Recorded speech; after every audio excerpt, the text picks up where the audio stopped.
Welcome to the Financial Freedom Podcast with your host, Lorna Poole, sharing the secrets to creating wealth, investing, and that all-important money mindset. To find out more and accelerate your journey to financial freedom, head on over to www.lornapoole.com to get started. Welcome, everybody. Welcome to Financial Freedom Podcast. Financial lessons learned from COVID-19.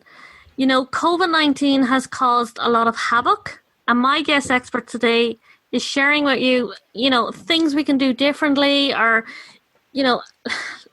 just looking at the whole, how do we turn this around?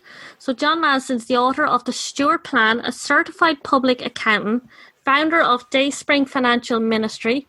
He earned a master's degree in personal financial planning, as well as a master's planner advanced studies, chartered retirement planning counsellor, accelerated wealth management advisory. He has been featured in the New York Post, Forbes, Chicago Tribune, US News, World Report, Bankrate.com and CNBC.com, among many other media outlets. John, great to have you here. Thanks so much for having me. I appreciate it. So, COVID's been interesting.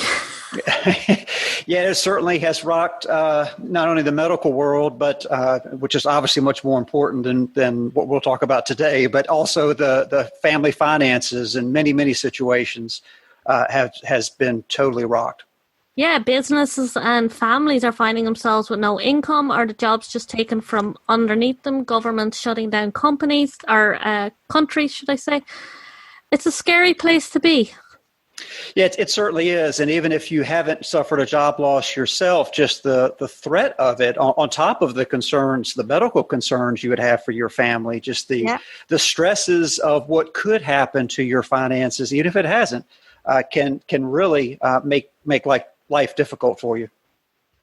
So what are the lessons? What could we do differently? Sure. Well, I think there's a number of things that we can look at from this experience and maybe change the way we have been doing things beforehand. And the first one I would mention is that emergency funds are not wasted assets. I think there's a lot of articles out there, if you do some searching, that would indicate that emergency funds, because interest rates are so low, are really a money-losing proposition. And I agree with that financially. If we just look at it from a strictly financial standpoint, that's exactly right. But to me, an emergency fund is a form of insurance. And it's for instances, 7 months ago, no one predicted that this would be going on right now. So this truly is a black swan event. None of us saw this last year at this time happening. And so it's very easy to look at an emergency fund as I'm just having this money sitting here at next to nothing, and inflation is higher than I'm earning.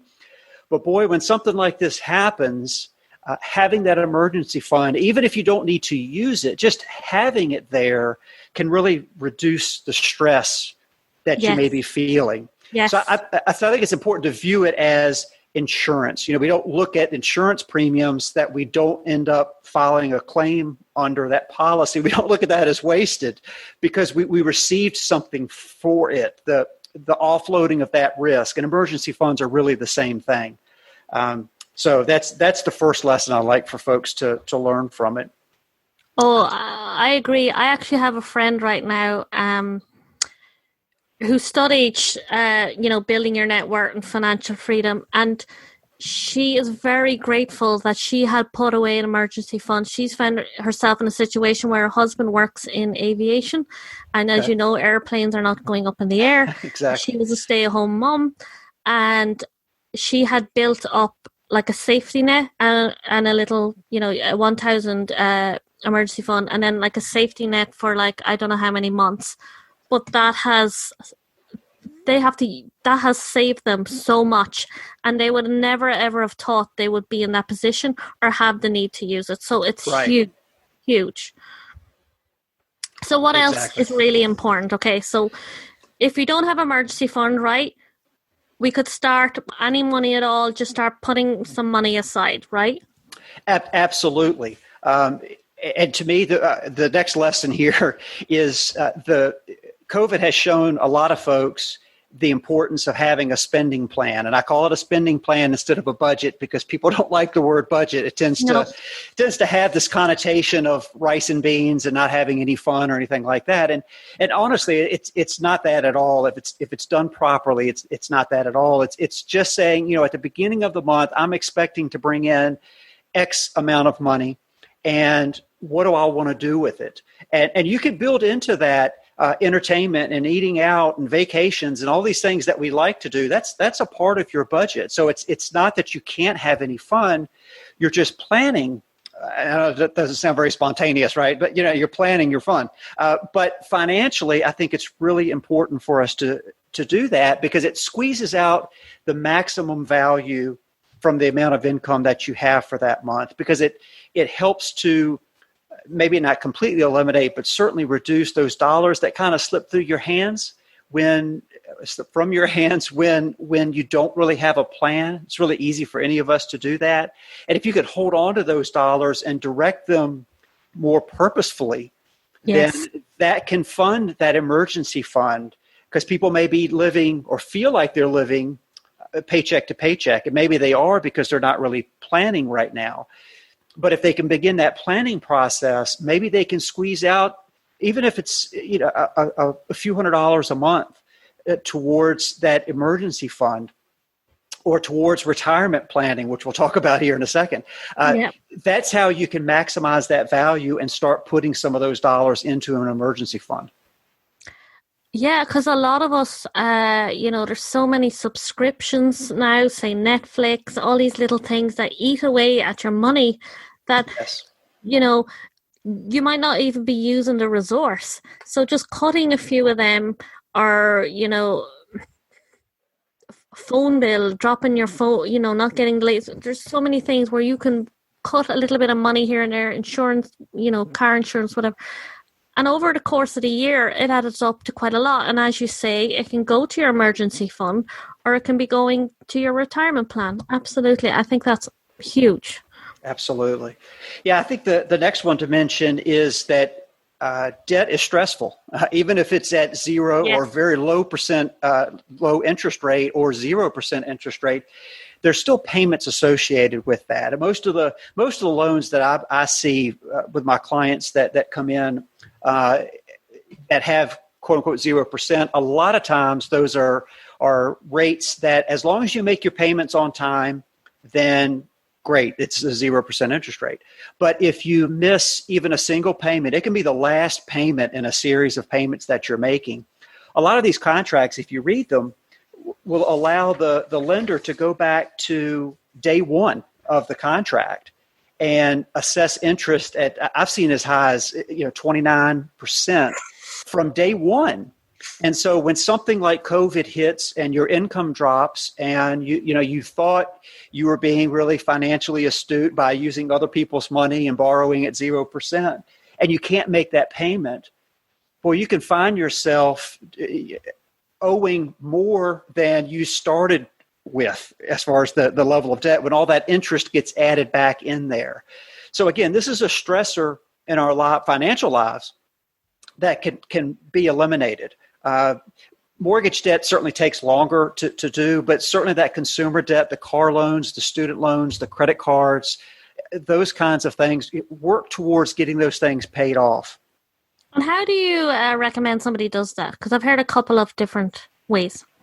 Well, it starts with the last point that we brought up, which was the spending plan. So I think you start there so you can maximize the number of dollars that are available to go towards, in this case, debt elimination. And then so you've maximized that amount. And then what I'm an advocate of listing out your debts from smallest balance to largest balance. There could be extenuating circumstances. Yes, if somebody has incredibly high interest rate on something, personal finance is mainly personal. So there can be exceptions to the rule. But generally speaking, I like to start with the smallest balance first. And really, studies have shown this is counterintuitive. You would think go for the higher interest rate first. But studies have shown that when people have a victory by paying off that small debt quickly, it encourages them to continue the process. And independent studies have shown that over time, more debt is paid off by paying off the smallest balance first and not worried so much about the smallest interest rate or the lowest interest rate. Let me ask you this question, because I found myself in this situation. Okay. So I was clearing loads of debt, and then I needed a new car. Right. What do you do in that situation to avoid going back into debt?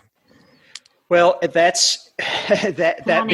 certainly becomes a challenge. I don't have an easy answer for that. What ends up needing to happen is, obviously, you want to have, before you start paying off your debt, you want to have some base level of an emergency fund, and that would hopefully, at least in most instances, your car may be a piece of junk.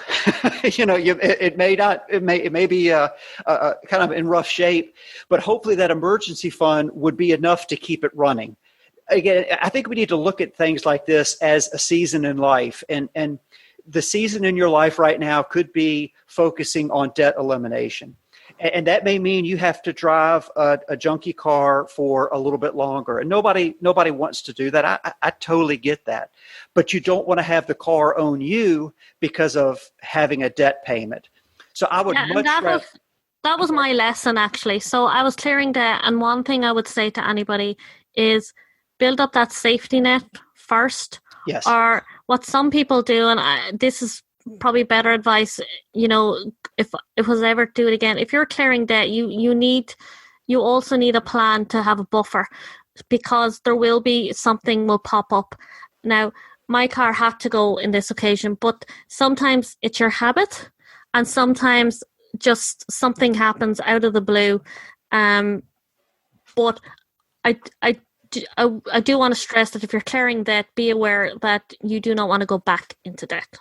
Absolutely. And a small emergency fund. And again, it's personal what that amount is, because it depends on what your income is, what your expenses are, and things like that. But certainly having something set aside so that if you need tires for the car or something like that, you're not, as you said, you're not going back into debt to deal with those things, and then build up cash over time and pay, slowly increase the quality of the car that you're driving, but do it step by step, and don't go to the dealership buying a new car because they say you can afford the payment. So the next point, speaking of investing for retirement, is that it's important to understand yourself as well, or as much as you may understand the process of how to invest. I think so many investors now, this is either the first time they've experienced a significant downturn, well, back in the spring or the late winter, early spring, when the market really collapsed. It's either the first one they've experienced, or it's the first one they've experienced in quite some time. And it's very easy to get complacent with investing and seeing how great things have been in the market for so long, and taking on perhaps a higher risk tolerance than you can actually handle. And so when things like March of 2020 happen in the stock market, and there's such a dramatic drop, if you're overextended risk-wise, you see a lot of folks who then bail out at the bottom, what turns out to be the bottom, because they just can't handle the losses anymore. And and now with hindsight, we've seen how quickly the market has recovered. But I've had numerous clients, whether it was this downturn or back in the financial crisis of 2008, who bailed out at the bottom. The market, of course, nobody can predict when the market's going to bottom out and start coming back. And so they're on the sidelines, things start coming back, they're waiting for the next dip. And then 10 years later, the next dip never really happened. And they've missed out on, they locked in the losses and missed out on all the growth. So the point of this is, it's not just a matter of how to buy a mutual fund or how to buy stock or a bond fund or whatever it is that you've decided to invest in. Take the time up front to understand your risk tolerance, your time frame, your investing objectives before you decide on the strategy that you're going to use. that's going to lead to a better portfolio for you personally than one that maybe was recommended by a coworker or somebody on the internet or whatever. It is personal. So make sure you understand yourself. Absolutely. That's huge. The best advice I got is invest regularly, diverse portfolio, leave it alone and keep your emotions out of it. It's got to be boring if it's working well. And that's huge because they do exactly what you say. When the market's down, they sell, and when the market's up, they buy, and they're just screwing themselves. Yeah. Yes. So, and so I love what you shared about, look up front, educate yourself, look at the time frame you need, the strategy, the risk tolerance, what can you afford to lose? Yeah. Yes. And don't be afraid to write that down. A lot of people will call it an investment policy statement. I wrote, that's a really fancy name for, I wrote ours, my wife's and mine, years ago. And basically it just lists out when we're very level-headed, that we're not worried about what the market's doing or anything like that. Yeah. It just lists out, how are we going to invest? What are we going to invest in? And what are we not going to invest in? And when are we going to rebalance? And what's going to cause that? And what's not on there is when the market drops 20%, we're going to automatically sell everything. That's not on there. We may rebalance, but we're not going to sell. Just because of market conditions. So don't be afraid to write that down. That could be a very encouraging document when things are going really bad in the market, to pull that back out and remember what you were thinking when you started this process of investing.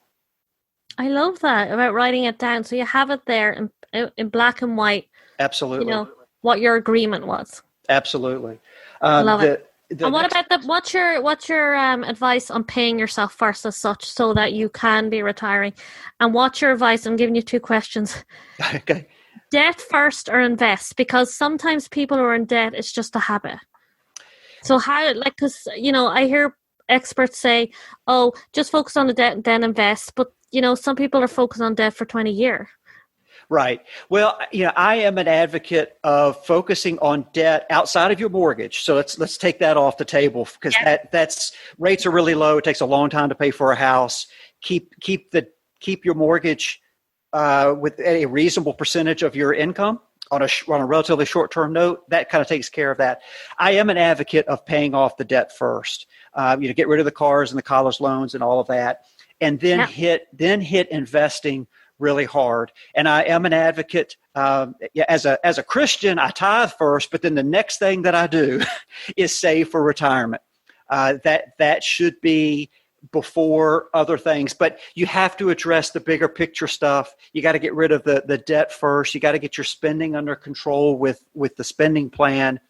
And it's amazing how much easier it is to set aside that 15 to 20%, which sounds like a lot when you're not saving anything for retirement right now. I get that. But when you get the rest of your financial life under control, it's so much easier to set aside that 15 to 20% of your income into retirement than it seems like right now. And so make that commitment after you've fixed whatever issues you have going on. Then yes, absolutely pay yourself first. Your retired self will thank you for it. Love it. John, this has been a phenomenal conversation, and thank you. I think you couldn't share more crucial foundational information. John, for somebody's listening to this, they're getting the ahas from our conversation going, right, okay, need to do something about this. What's that kind of one thing you want to say, this is the must?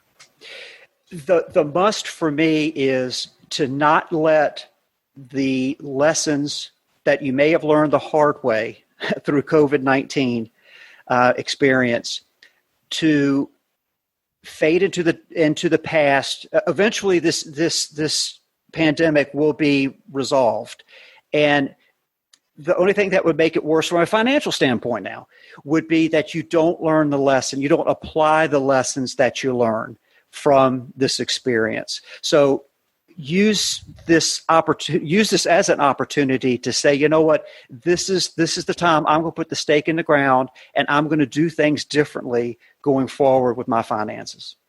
Love it. I think that's huge. You've made me think about my own situation when you said that, and that is true. You can kick yourself, and it is the matter of the decision of saying, right, this is not going to, I'm going to do things differently. Yeah. And I think COVID sort of gives you the kick of the butt to do that. Yes, absolutely. Absolutely. So John, how does somebody get in contact with you or find out any more? Sure. Yeah. The easiest way is to go to my website. That is Dayspring FM, which stands for Dayspring Financial Ministry. It's where the FM came from. So dayspringfm.com, and there's all kinds of ways to contact me there. Perfect, John. And thank you for being here, and thank you for giving us your time today. Thank you very much. Fantastic. All right. Take care. Bye-bye. Would you like to change your relationship with money? Would you like to be paying yourself first, be investing your money? Well, you can do all this on any income, and I can show you how to do that. But more importantly, if your mindset is not in the right place, it will hold you back from taking the action you should do to create financial freedom in your life. And if you want to transform this and change that mindset that holds you back, then head on over to the www.facebookgroups/BU Financially Free. I will share the link in the notes, and grab your free guide, 5 steps to breaking free from your poverty mindset. And let's go create financial freedom together. Thank you for joining us on the Financial Freedom Podcast, to creating wealth, investing, and developing your money mindset. To get started today on your journey, head on over to www.lornapoole.com and grab your free course, 5 steps to breaking free from your poverty mindset and accelerating your journey to financial freedom. See you there.